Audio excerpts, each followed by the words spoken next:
Welcome back to the show. I'm Tim Peter. I was honored to take part in a fireside chat at a hotel conference the other day, and at one point, something I said got a much bigger reaction than I expected. I said that I've seen a lot of Harley Davidson tattoos on people who love that brand. I've never seen a Marriott Bonvoy tattoo. First, some folks in the audience laughed, so, that's nice. I'm not going to lie, I think it's a funny line too. Then the room got really quiet, though, like pin drop quiet. Curious, no?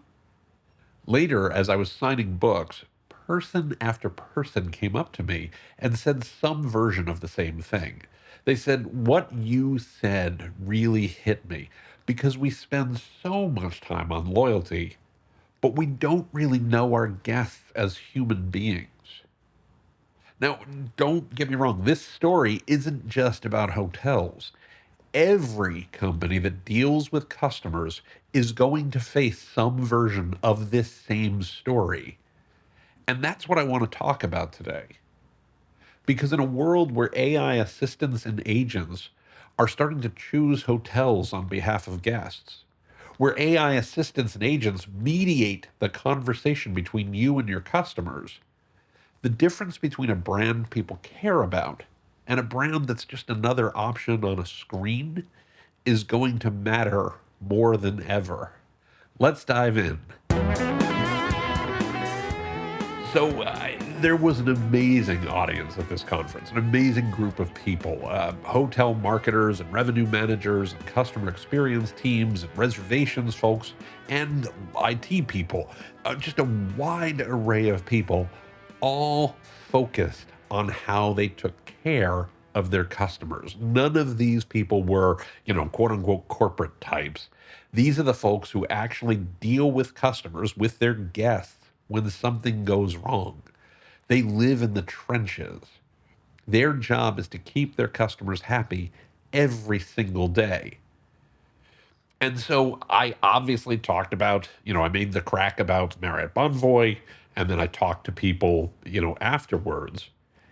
And literally, to a person, people kept wanting to talk about how they've got all of these profiles, they've got all of these accounts, but they don't really know what matters to the guests on a given trip, during a given stay, during a given interaction. Does that sound familiar to you? Is that what it feels like when you're talking to your customers? Because you're not alone if that's the case. Here's the dirty little secret about loyalty in hospitality and in airlines and in retail and lots more. Most loyalty programs are really about points.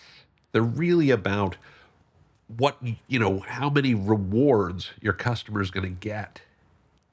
Real loyalty, though, real loyalty to your brand is about identity.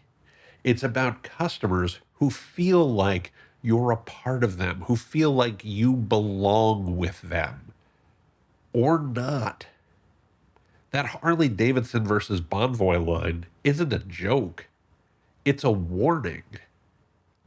People don't get tattoos about discounts or perks or elite status. It's just not a thing that actually makes them feel seen. What do they tattoo? Who they believe they are. In my book, Digital Reset, I share the story of how I realized that fact about brand tattoos. I used to go to this local brew pub near where I lived, and I didn't live at the brew pub. Though it probably felt that way some days. But, on nice Sunday afternoons, we might stop by. And there was a group of Harley Davidson enthusiasts who would pull in after enjoying their weekly ride. This was something they did all the time. The group were, generally speaking, contractors and construction workers and folks like that, tradesmen. And as I wrote in the book, one dentist with the heart of a rebel yearning to break free. But the thing is, that's not a joke. That guy believed in, he lived the concept of live to ride, ride to live. despite his otherwise, well, dentist-like demeanor. He didn't like Harley Davidson. He lived Harley Davidson. This guy was a Harley Davidson rider, just like I'm a Fender guitar player or a Martin guitar player. Those speak to me. And many hotel brands, hell, many brands overall, don't give their customers a story about themselves. They give a transaction. There are absolutely exceptions to this rule. Margaritaville Hotels and Resorts does this really well. 21C Museum Hotels, I think, does a great job of this.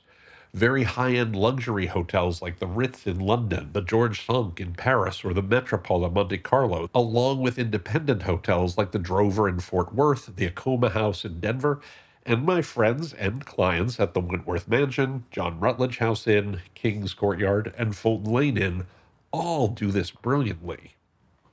There are loads of examples outside hospitality, too, of brands that customers adore, even though some aren't very large companies. All of which should signal that it's possible to do this, no matter who you are or how big your company is. And that should give you hope, because AI makes the fact that most businesses don't do this perilous for their long-term prospects. Now, quick note, if you get value from the show, follow or subscribe wherever you're listening. Show you want to belong to this brand, too. It helps more than you might think. Okay, so why is this perilous? Why is this perilous for long-term prospects? Well, when an AI assistant or agent chooses your business, it chooses your company, it chooses your hotel if you're a hotel, it's not going to ask who has the best vibes.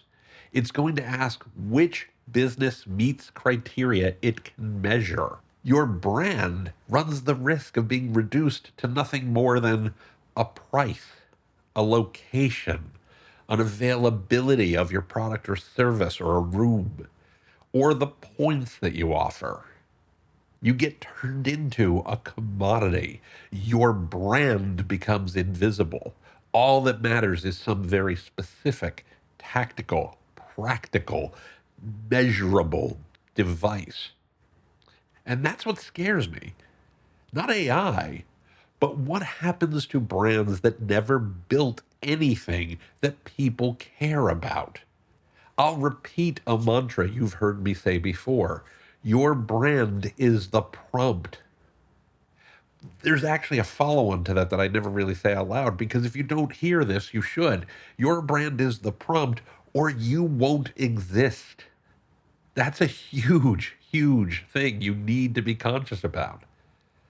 Because the other way you will get found by AI assistants and agents is for your customers to teach them that you're the one that they love. You're the one that they want. You're the one that makes them feel like who they believe they are, who they are meant to be. Now, part of doing this well depends on having great data. That's absolutely true. It matters for the AIs too. But making this happen depends two big steps. The first is you have to drive data fluency among your team. And by data fluency, I don't mean the ability to read reports. I mean that your team uses data about your business and about your customers to curate great experiences for those customers. I'm going to have more to say about this in a minute. As part of that data fluency, it's critical that you help your team, whether they're on the front lines, in the C-suite, or anywhere in between, to understand that when they're putting data to work, they really, really, really have to be very conscious of the difference between being cool and being creepy. You've undoubtedly heard me talk about the creepy line before and why it's so dangerous to get too close to that line, or worse, cross it. But the example I always use is this. Let's imagine you're visiting a resort with your favorite traveling companion. Doesn't matter who it is, but you've opted in. When you get to the resort, you opt in to receive updates while you're at the property. And your first full day on the property, you get an alert for 2-for-1 margarita drinks at the special. 2-for-1 margarita specials at the pool, rather. Now, when you say that, when you get an alert that pops up on your phone that says, "Hey, we have a 2-for-1 special on margaritas," do you think that's cool, or do you think that's creepy? Remember, you opted in to receive these alerts. Most people, when I ask this question, will say, "No, that's cool." Though occasionally, some will say, "I don't know, that's a little creepy," right? Okay, I'm going to give you the same scenario again. You've opted in, all that jazz. You say, "I want this. I want to hear this." And then you get an alert that says, "Hey, we saw that you and your traveling companion each had 7 margaritas last night. How about a Bloody Mary to help you recuperate from that decision?" Is that cool or is that creepy? Usually, people find this one creepy, even though the business's ability to execute that experience relies on essentially the exact same data as the first one. We know you like margaritas, but you can see how the first one demonstrates data fluency in action, while the second one demonstrates that your company is full of creeps. Only when you get that first part right does it make sense to do the second thing that you have to do, which is invest in technology integrations that put that data in front of your team so that they can demonstrate good judgment and demonstrate good value to your customers. Now, I can't speak to every industry on this next point, but I can say that hospitality's biggest flaw and biggest superpower has always been its people. Hotels and resorts have notoriously been able to been behind the curve on technology. The technology investments sometimes lag, particularly when you've got a lot of hotels to deal with in your company. We hide that limitation behind human beings. We've been using people to paper over broken systems and still provide great experiences to guests for as long as I can remember. Other industries can actually learn a lot from hospitality in that regard because you need to invest in great people or you need to invest in great tech. If you scrimp on both, that all but guarantees that you're going to end up as a commodity that nobody loves because they will never get a great experience.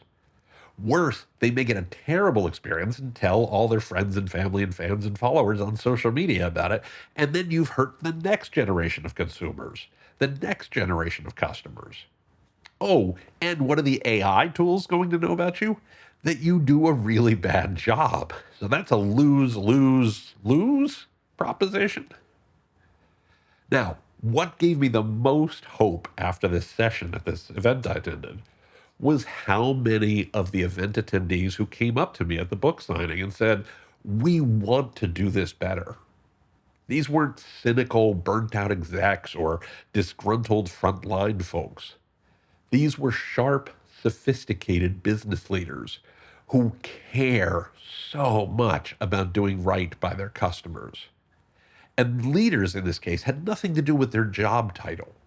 It had everything to do with their commitment to creating brand experiences that their customers will remember always, that customers will ask for by name, and that customers will teach their AI assistants and agents to choose each and every time.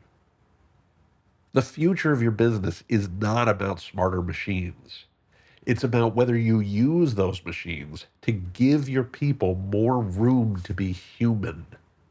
I can't guarantee your customers will rush right out and get their brand tattooed on their bodies. But you might just build a brand your customers will ask for by name. And that's pretty damn good too. If this episode made you think about someone on your team or a brand who you work with, send them a link and tell them why it stuck with you. That's how these conversations spread. You can find the show notes for today's episode and the full archive at timpeter.com/podcasts. If you want to go deeper on this, my book, Digital Reset: Driving Marketing and Customer Acquisition Beyond Big Tech, expands these ideas into a practical framework that you can apply. Links are in the show notes. Thanks so much for listening.